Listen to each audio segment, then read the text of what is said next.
whoever you are, wherever you come from, whether you have been here for many years or have come through our doors for the first time this morning, whether you're here in person or you're watching on YouTube. Hi, YouTube. Our community is richer and more complete because you are here. My name is Fran Manley, and I'm this morning's worship associate, and I am pleased to be sharing the pulpit with Jennifer Coleman, who will be preaching today. Jennifer was a member of this church some years ago and has recently returned to us after living in Boston, where she earned a Master of Divinity degree at Boston University.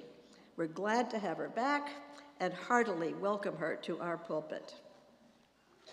We're all blessed to be worshiping in this space, which rests on the traditional territory of the Haudenosaunee people, original nations of this land who continue to call for justice and self-determination.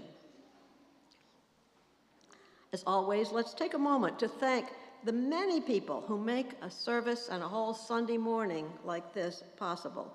The ushers who greet you at the door, the musicians, look at how many we have this morning, musicians who enrich our service with their time and talent, the tech team way back in the back who manage the sound in this room and send the service out to the world on YouTube, the food ministry team who turn a simple coffee hour into a weekly feast. You will find a few important announcements on the back of your order of service, and you'll find more, right here, more in this week's e-blast. If you didn't receive your e-blast in your email, you can find a link to it on the front page of our website, buffalouu.org. The biggest thing happening this week, far and away, is our annual Cabaret, coming right up on Friday and Saturday. How many have already got your tickets? Hands up if you, all right, good. It will be an amazing evening of music by our own resident musicians and gourmet food by chefs Jeff Lowry and Nate Muka. And it's an important fundraiser for our church, so get your tickets today after church, table right outside this door. And just in case you haven't made up your mind yet whether you should come or not, here's Michael Harris with a musical reminder of why you don't want to miss it. How many of you, like me, are sick and tired of all that snow and ice and slush and the cold? Yeah. Well, we in the music department, I think, has a cure for what ails you this season.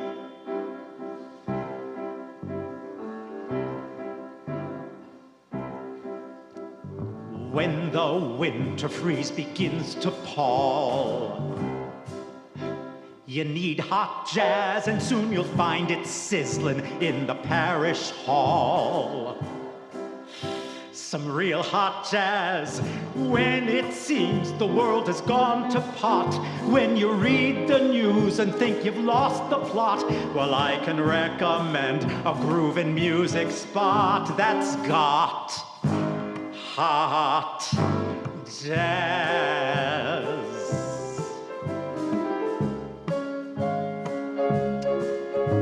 Shades of Ella Frank and Sarah Vaughan, who sang hot jazz. Well, we've got Helen, Taryn, and our MC Shaun, who croon hot jazz. Join this ultra-sultry cabaret. You'll hear the UU house band. Man, they've come to play. Throw caution to the wind and throw your cares away with what? Hot jazz. No, I'm not exaggerating, not one bit. It's real hot jazz. Go! You'll see that every song's a monster hit. You'll feel hot jazz when we get to improvising. Then the temperature is rising. Walk, don't run. Duke Ellington is fun. Hot jazz. little club raffle, you can win the prize. Take all it has with real hot jazz. Haute cuisine for you to gourmandize with dry Shiraz and real hot jazz. Nibble appetizers till you burst. There's a friendly bar where you can slake your thirst on February 28th, and then March 1st we've got hot. Gonna be unruly, it's on with me, yours truly. It's real hot jazz.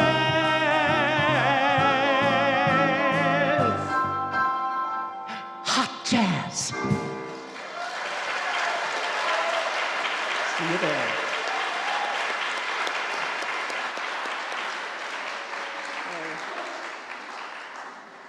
Get your tickets right after church. Now let's take a moment to deepen our connections with old friends and create connections with new ones by greeting our neighbors. And as always, if you prefer to sit quietly in your seat and just listen to the happy buzz, it's fine to do that too. Okay. Do you ring the bell at the end of the... I will ring the bell.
Quiet it down quick.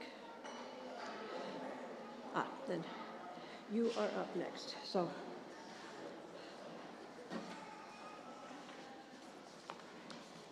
Good morning. When I was in Boston, my faculty advisor gave me this tiny little book that has a cartoon duck and a cartoon person. And it's a book of prayer. Now, how is that possible? In the introduction, Michael Looning talks about the rituals of connection. We just had those, but such as a handshake. These rituals of recognition and connection are repeatable, and each time they occur, something important is revitalized and strengthened. The garden is watered. He speaks of the little ritual that recognizes the inner life and attempts to connect to it. This ritual, known simply as prayer. The garden is watered. In his book, he uses a duck as a symbol of nature, instinct, feeling, beauty, innocence, the primal, the non-rational, the mysterious, unsayable. The duck, then, is a symbol of the human spirit. It is a symbolic picture of a person searching for their soul. A person kneels before a duck and speaks to it with sincerity, the person is praying. God, help us to live slowly, to move simply, to look softly, to allow emptiness, to let the heart create for us. Amen.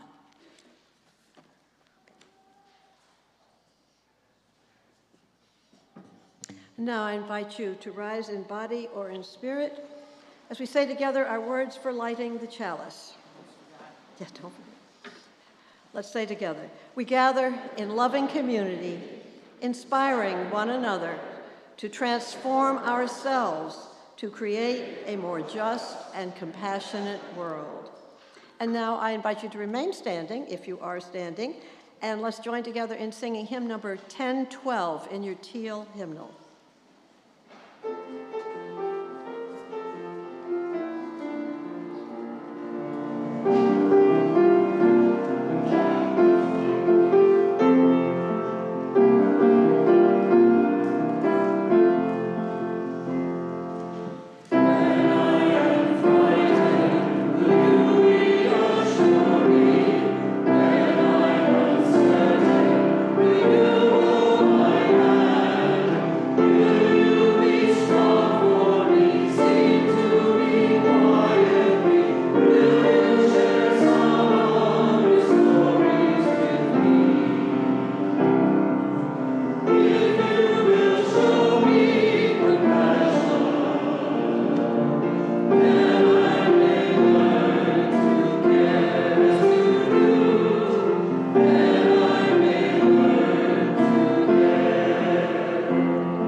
On? It's on.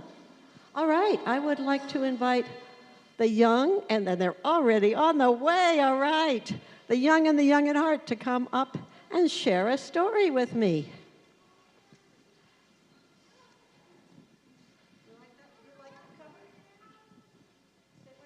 Sit where you can see the screen.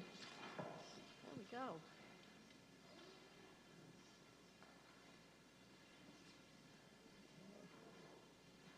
All right, our story today is called A Sick Day for Amos McGee, written by Philip C. Stead and illustrated by Aaron E. Stead. I'll bet they're related to each other.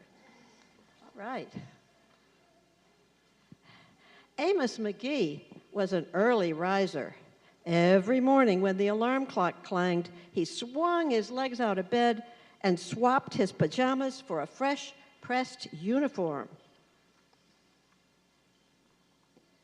He would wind his watch and set a pot of water to boil, saying to the sugar bowl, do you speak to your sugar bowl?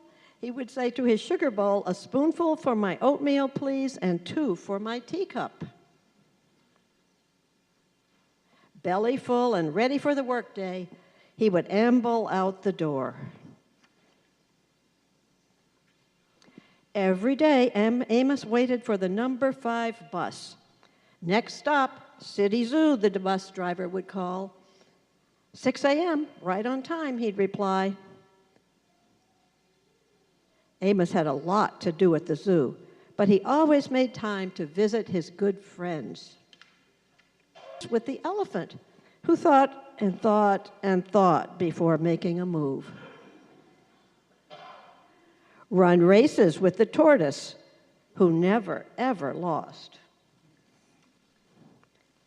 Sit quietly with the penguin, who was very shy.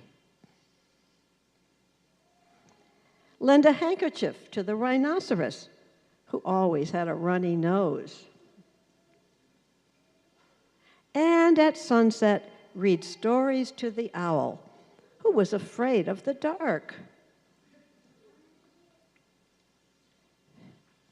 One day, Amos awoke with the sniffles and the sneezes and the chills. He swung his achy legs out of bed, curled them back again, and said, I don't think I'll be going to work today. Meanwhile, at the zoo, the animals waited for their friend. The elephant arranged his pawns and polished his castles. The tortoise stretched his legs and limbered up. The penguin sat patiently all by himself. See, next slide, please. There we go.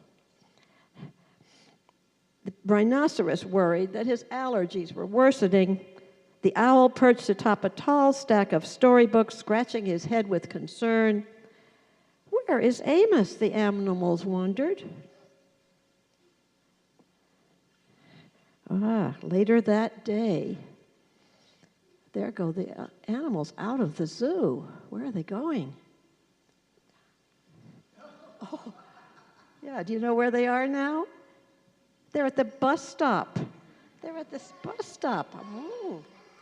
Oh, and now where are they? They're on the bus now, yeah. Okay. Hooray, says Amos. My good friends are here. The elephant prepared a game of chess. Amos thought and thought before making a move. I'm too tired to run races today, said Amos to the tortoise. Let's play hide and seek instead. The tortoise hid inside his shell. Amos hid beneath the covers. Amos yawned. I could use a nap. The penguin sat quietly, keeping Amos's feet warm. Achoo! Amos awoke with a sneeze. The rhinoceros was ready with a handkerchief. I'm beginning to feel much better, thank you, said Amos to his friends. He swung his legs out of bed. Perhaps we'll share a pot of tea.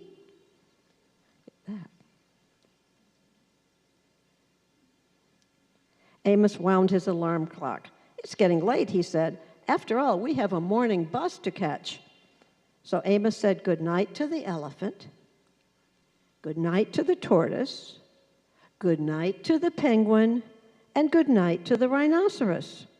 And good night to the owl, who, knowing that Amos was afraid of the dark, read a story aloud before turning out the light. And everybody slept. And that's our story. Yeah, did you like that story? I saw a lot of smiles out here. Anybody have a favorite part of the story? When the animals were on the bus. When the animals were on the bus, absolutely. Yeah. Could you come over so you can speak into the mic? So everybody can hear. But where the elephant slept on the bed. Where the elephant slept on the bed, yes. Anybody else? A lot of cute pictures. Yeah. Oh, could you come over? There you go. What's your favorite part? I think the elephant went to the bus stop with all the animals. Okay. One more. Anybody else? All right, then.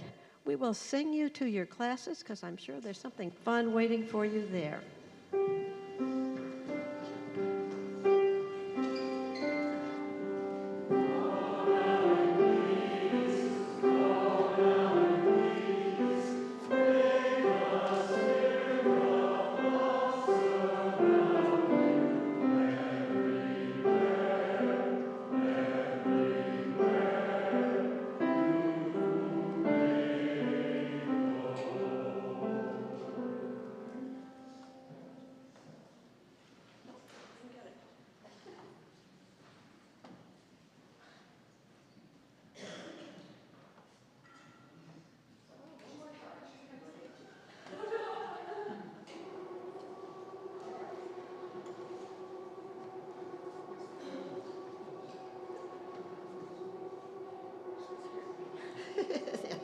The noise is on. Sorry about that. I had a little trouble. I was pushing the wrong button. Each week, we take a good portion of our Sunday morning offering and give it away to a social justice cause outside our church walls.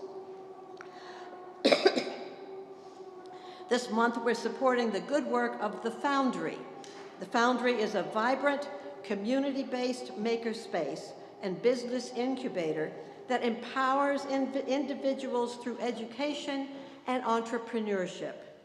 Located on the east side of Buffalo, they provide career exploration and skill-building opportunities for 200 youth each year, while also supporting 100 local businesses through dedicated classes to help entrepreneurs reach their next milestone. They're committed to creating pathways to economic stability, fostering a brighter future for all.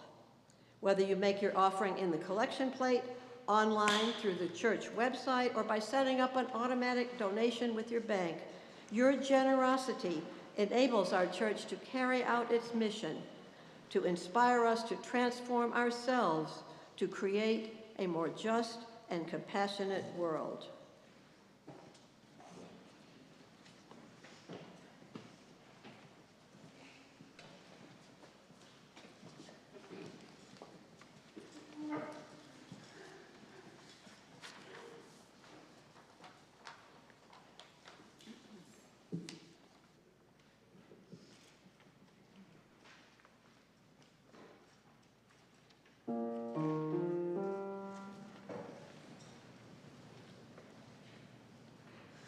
In every house I will enter for good. In every field I will do only good. By every river I will turn my hand for good. This is the promise I will keep.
We have two brief readings this morning. First part of a poem by William Blake, who wrote, "Can I see another's woe and not be in sorrow too? Can I see another's grief and not seek for kind relief? Can I see a falling tear and not feel my sorrow's share? Can a father see his child weep, nor be with sorrow filled? Can a mother sit and hear an infant groan, an infant fear? No, no, never can it be. Never, never can it be." And then words of Emily Dickinson. "If I can stop one heart from breaking, I shall not live in vain. If I can ease one life the aching, or cool one pain, or help one fainting robin unto his nest again, I shall not live in vain."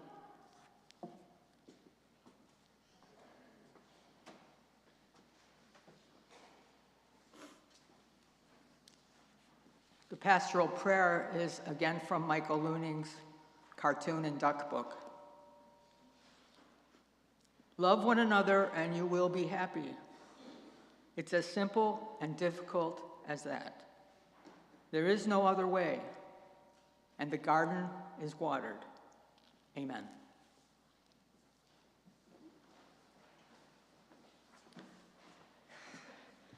And now, let us hold in our hearts Robert Bucati, who died on January 30th. Bob was a long-time member here. Actually, he was a member here and in Hamburg. I used to see him in both places. And now let's take a moment to fill this sanctuary with the names of all our friends and loved ones who are on our hearts today, suffering in sorrow and pain or celebrating in joy.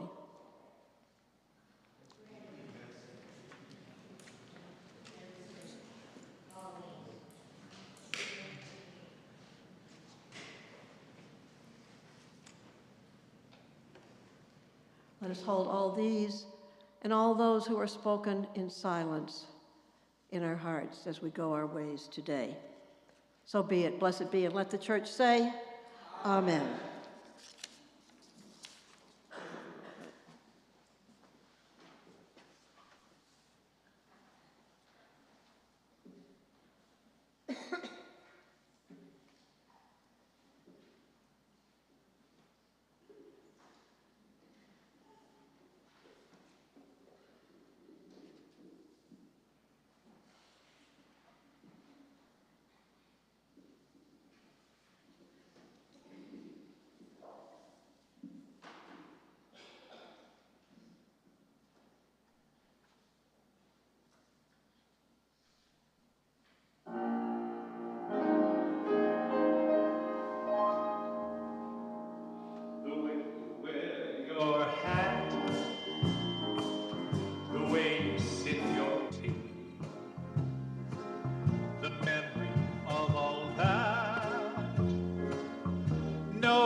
went to Boston 20 years ago. Before that, I was a very active member of this church. I went church shopping in Boston, which is sort of a UU headquarters, but I never found a church I fit into.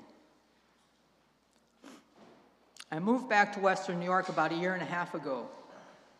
In Boston, I lived in a high-rise of 30 floors of studio apartments. It was comfortable, affordable, and located on Massachusetts Avenue, across the street from Boston Medical Center. Over time, the building was sold twice, and a management company took over for the corporate owners. Their mandate was to get the low income tax credit and save as much money as they could. About 5 years ago, things began to change. Homelessness and drug use, always an issue, seemed to explode. The stretch of Massachusetts Avenue I lived on began to be called the Methadone Mile. An encampment of tents, tarps, and cardboard arose 1 block from my building and housed at least 200 people. It was bulldozed twice by the city of Boston, and each time it was rebuilt within a matter of days. Most days I went to a diner 3 blocks away. To get there, I had to walk past a corner where there were always drug deals and drug use. Also, people stole things from the local CVS and sold them on the street at a discount. The CVS closed. There was an explosion of panhandling, and the most heartbreaking when children were involved. My building was no longer safe. There was no security. It was not unusual on the elevator to see a court-ordered ankle bracelet peeking above someone's shoes. But by far the most troubling experience was coming across people flat out on the sidewalk. This happened at least once a month. I did not know what to do, but I knew I could not do nothing. I apologize for the double negatives. So my practice was to kick the bottom of their foot and see if there was a response. If there was no response or movement, I called 911. The EMTs were totally burnt out. They knew if they took this person to the hospital, they would be back on the street within a couple hours. If there was a response, I'd ask if they needed help or wanted me to call 911. No one wanted that. If the EMTs came, the first thing they'd do was to administer Narcan. That would kill their buzz. After one of those encounters, it felt like there was a giant stone in my heart. I asked myself if I had lost my empathy. I struggled with what it meant to lose empathy. I wondered what empathy was. Was it something you simply did or did not have? Or was it something that was learned and exercised? As I started to look more closely at empathy for this service, I found empathy had many synonyms: kindness, compassion, sympathy, compassionate empathy, empathic empathy. I think you get the idea. And which synonyms or definitions were used depending on whether the source was religion, philosophy, or psychology. Each vies for the definitive definition of empathy. By most sources, empathy is a matter of understanding and being affected by the feelings or point of view of another. Its traditional example is to walk in another's shoes. It isn't necessarily a call to action, and it is not exclusively for times of sadness or pain. One can be empathetic about another's joy. Compassion is an awareness of others' distress, coupled with a desire to alleviate that suffering. Kindness, according to the source of all wisdom, is a type of behavior marked by acts of generosity, consideration, rendering assistance, or concern for others without expecting praise or reward. It is a subject of interest in philosophy, religion, and psychology. According to Ella Wheeler Wilcox, a 19th century author and poet, so many gods, so many creeds, so many paths that wind and wind. Well, just the art of being kind is all this sad world needs.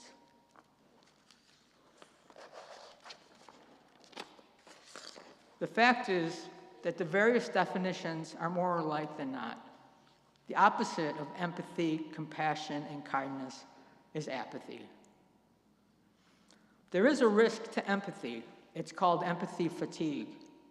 Psychologist Kendra Cherry put it this way: you can sometimes get overwhelmed, burned out, or even overstimulated from always thinking about other people's emotions.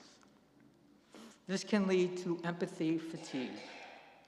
She identifies some occupations at higher risk than others, such as healthcare workers or caregivers. Maybe I was experiencing empathy fatigue in Boston. I was certainly overwhelmed. The situation was worsened by the fact there was no one to share with about it. The landlord didn't care, and other residents in my building kept to themselves. I felt the situation was hopeless. I could not afford another apartment in Boston. Moreover, my family is here. It is a safe place to live. I thought maybe I could resurrect some friendships after 20 years. I did notice that most of those people had aged. And I had not. So I moved back to Western New York about a year and a half ago.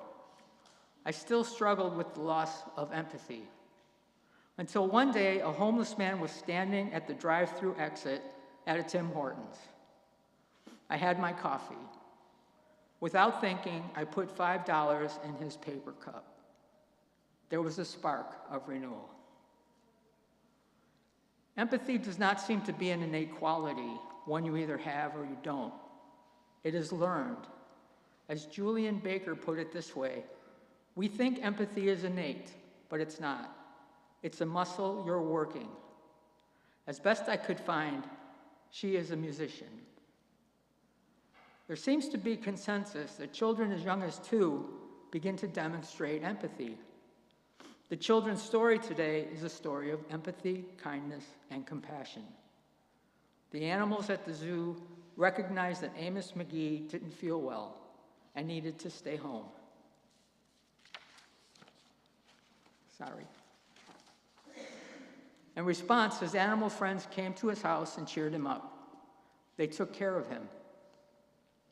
One of the absolute purposes of this church is to take care of one another with empathy, kindness, and compassion. To avoid empathy fatigue by the friendships and support of each other is necessary. It is achieved by the inclusiveness recited at each part of the welcome. It's achieved by ambitious social justice commitments, coffee hour, music, religious education, covenant groups, and so much more that is going on in this community. We are challenged to act with empathy, compassion, and kindness. The garden is watered.